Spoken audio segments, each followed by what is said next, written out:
Hi, so here's an update on the Mastering the Italian Concerto series that I was doing a few months ago. So it is now February the 2nd when I stopped doing daily videos. I kept practicing the piece, usually between 1 and 3 times per day. I was able to commit it to memory, and I have been slowly smoothing out any little issues that crop up. But for the most part, I think it's in a very good place. And again, this is just the first movement.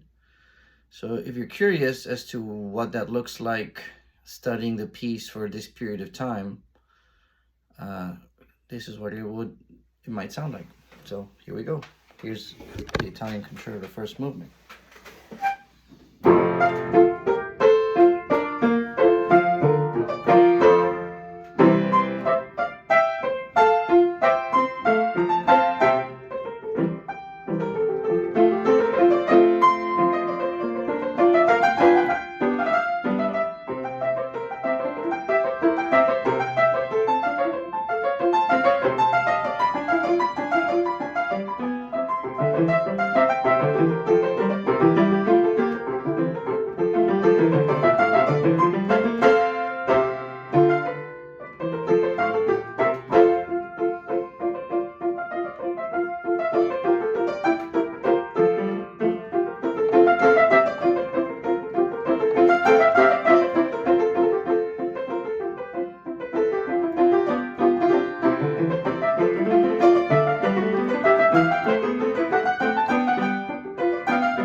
I think I'm a little bit nervous,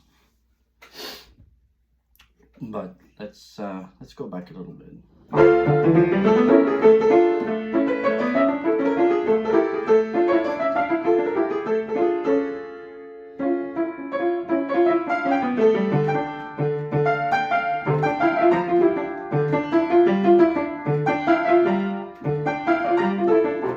Oh my gosh.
this is probably the worst performance of it in terms of making mistakes that I've had in several weeks.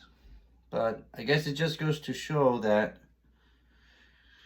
you need to really double down on little mistakes and keep maintaining it in a good playing status so that you don't start to forget it, you don't start to slip up. Another issue that might be affecting this is that I was practicing this mostly in the piano keyboard in the garage and not on this piano, and in other pianos here and there. But you should be able to play it on any piano. That's how good it should be. So apparently I have a little bit more work to do. The places where I was making mistakes this time were different than usual. But there should be no mistakes at all. And there should be a flow to the piece, like at the beginning. The beginning is really good.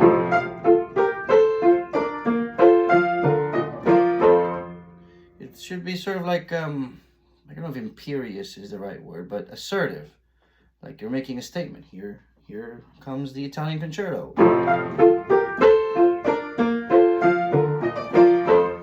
I feel it's a little bit even aristocratic in bearing, but that's just my personal association of the sound of the piece and the notes at this point in the piece.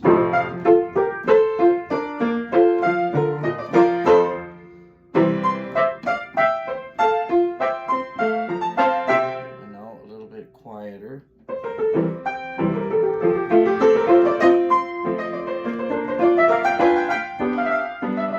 little louder again, and now quiet again.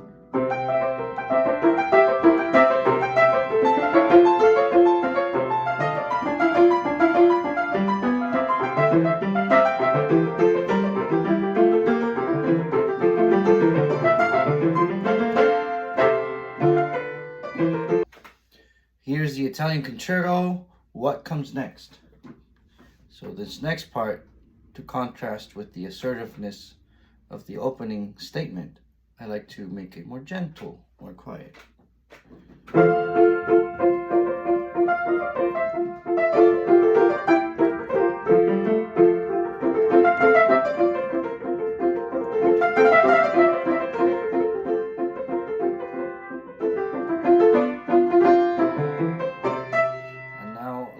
Action gets a little louder.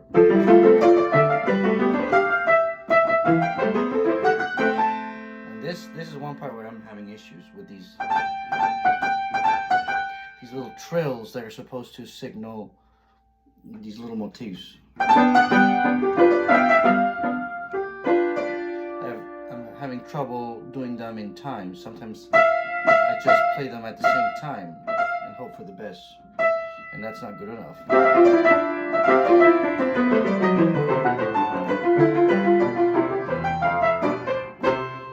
Now sort of restatement of the theme. This theme is sort of rondo-ish or even fugue-like, isn't it? How's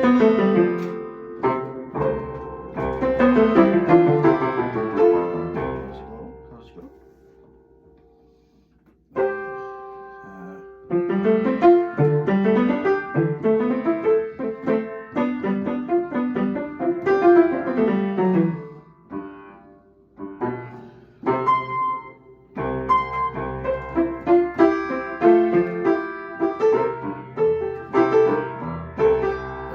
Variation.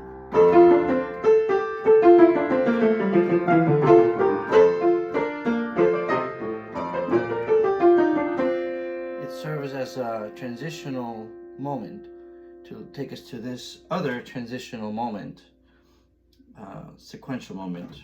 I like to make this sort of as a way to make it breathe and come in and out, come in and out.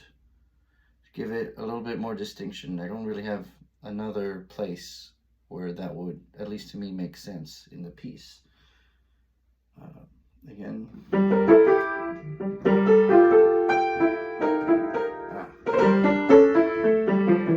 like to make this part medium loud. And then really quiet. And now this tough part. You remember how long it took me to master that? And now it becomes very effortless.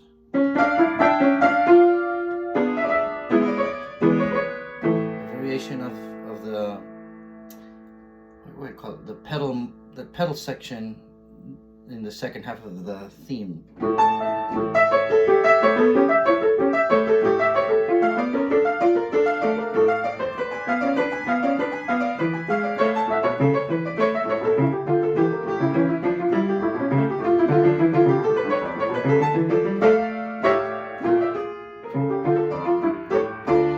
It's like the end of the theme, but in the relative minor, in D minor. And now some new stuff.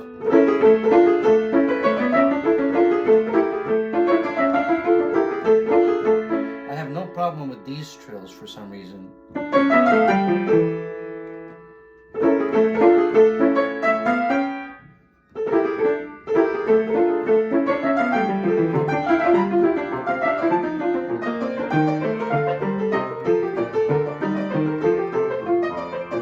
No real problems there, but when I played this, when trying to play the full thing, I made many mistakes here, got a little lost, had to find my way back in.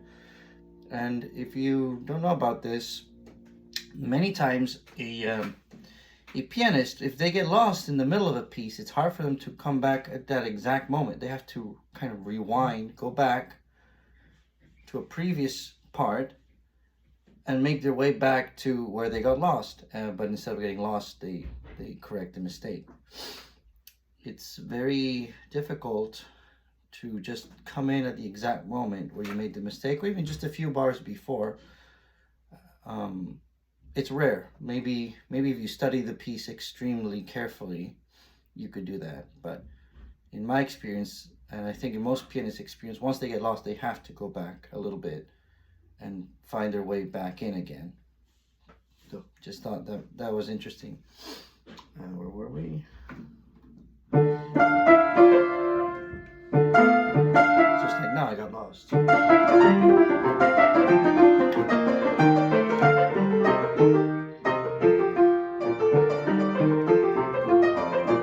That was another section that caused me a lot of trouble before.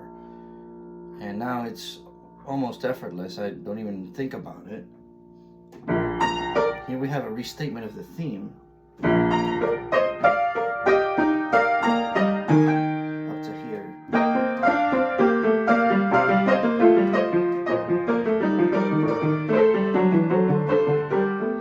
There I like to make the suspensions quieter than the left hand. Have the left hand do the runs to make it stand out more. It's the only place, again, you're trying to make each episode unique and distinct.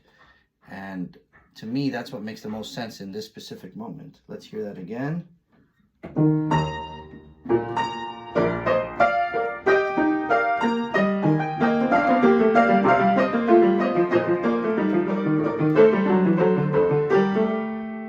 Next part.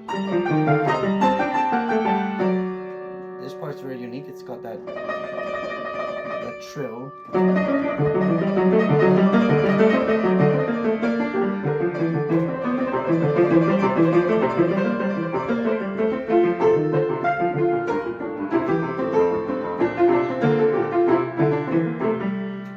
Here I like to make the notes extra tenuto. Means I hold them down for longer and minimize the gaps between them. Again, this is where it makes sense for me. Also partly because there's you're supposed to hold on to some of these low notes despite it being very difficult and awkward. And until you correct that mistake, one way you can sort of get the same effect is by doing something like this. having the notes ring out a little longer. Um, I, I'm not sure it's quite the same, but it seems to be working. But always remember, any little cures like these, you should strive to play it as close as to the intentions of the composer. But in any case, I like to do these tenuto notes down here, again, to make it more unique. And because we have this pedal coming in all the time, the pedal should ring out as much as possible. Just like in an organ, if you have a pedal like this, it's just going to ring out forever until the organ runs out of air, I suppose, or you let go. So to mimic that, you can do a little bit of tenuto here. How would that go again?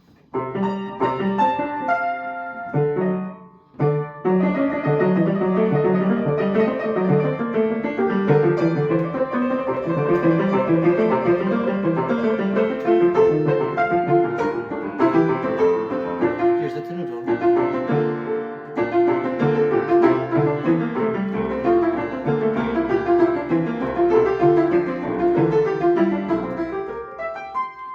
And this part is kind of arioso to me. La la la la la la la la.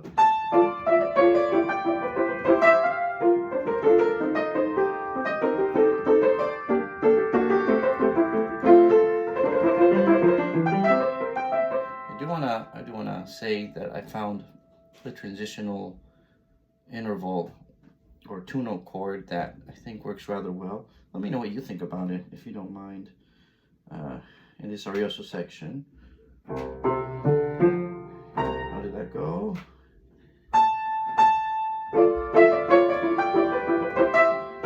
Here comes, it's this.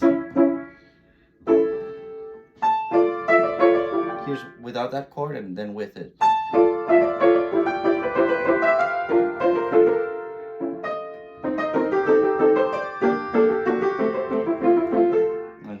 And here's with it. I sneaked it in accidentally, so let me try that again. Here's it without it.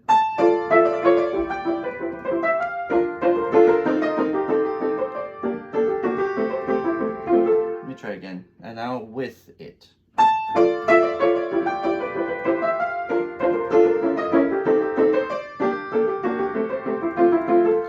I'm sort of I'm sort of a believer in the idea that if you can sneak in chromatic movement in a place where it's tasteful and doesn't interfere with the musical discourse, then you should. Well, again, should is maybe a strong word, but I think it's a good idea. So again, here's with it, and then we'll keep going.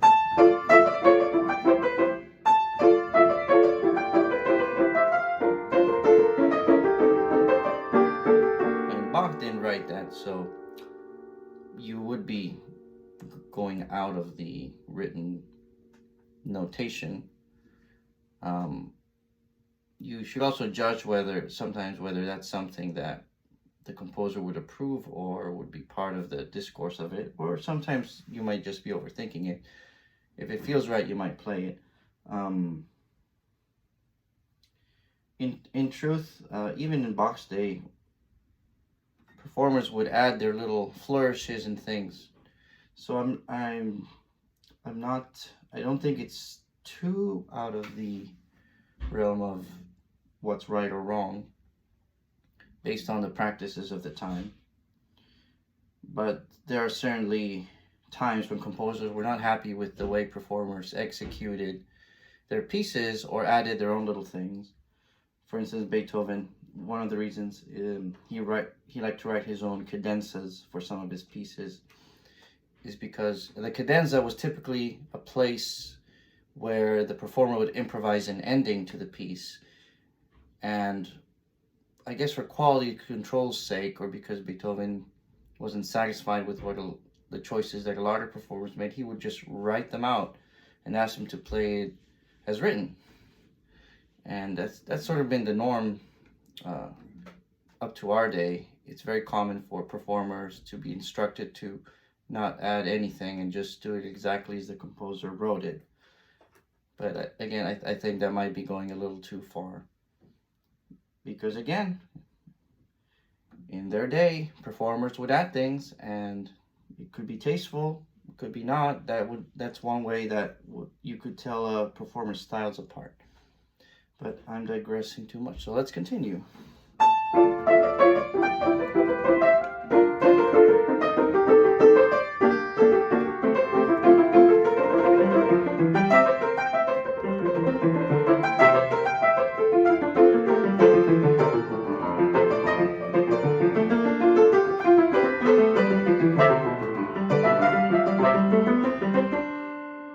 Another restatement of the theme with some variations, and now a restatement of this place.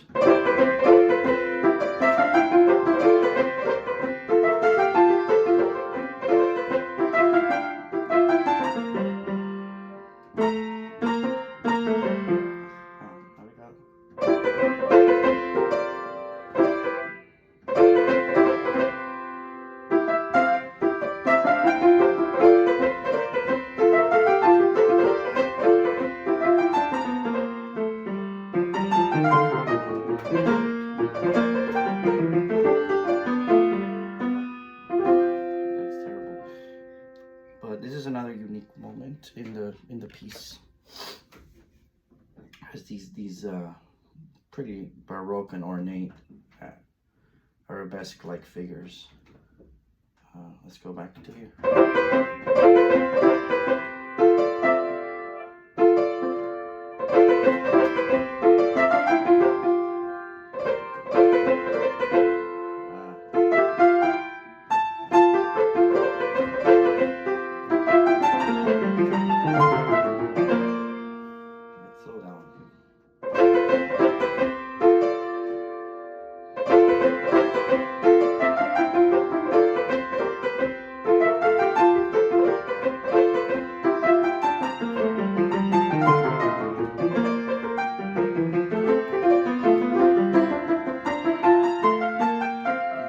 Ending, because instead of going back to the theme, we go to this little section. Now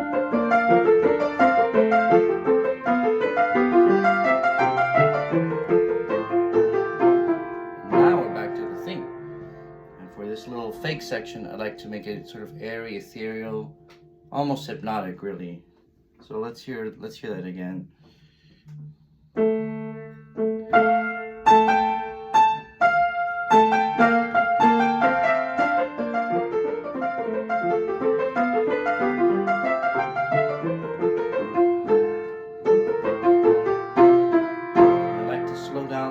Final restatement of the theme, which is the same as the beginning. Saying, well, that was the Italian Concerto. Here it is again, like a bookend. Italian Concerto, and everything in between is the Italian Concerto. So, what did I want to do? Oh yeah. Sometimes I like to add harmony notes coming back, and that is definitely not really in the style, but I like the sound of it.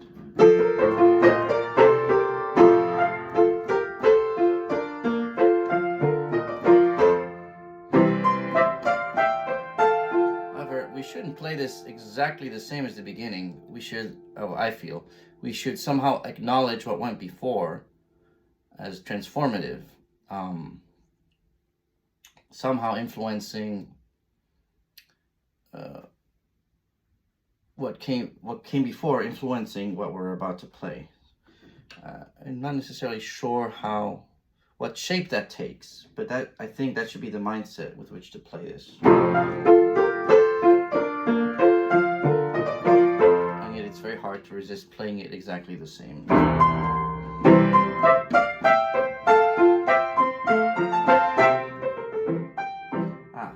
This time I like to do these staccato. I know you're set.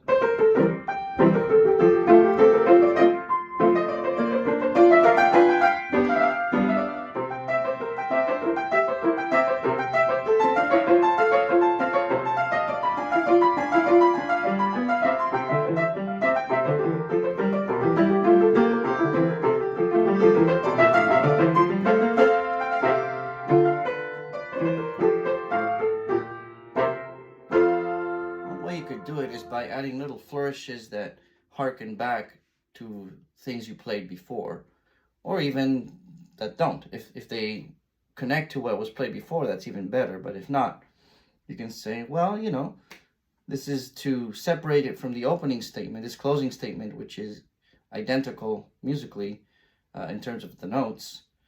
We can distinguish it by the execution of it, or by adding little things here and there just to make it stand out a little bit. So if you can add, if there's a place where you can add those, this would be a good place to do it. So anyway, we've gotten to the end of the first movement. I will want to study the second movement. Well, I want to really smooth out the mistakes, but once I've done that, I'd like to start with the second movement, and then we'll see how that goes. In any case, thank you for watching. I hope you have a great day, and look forward to the next video.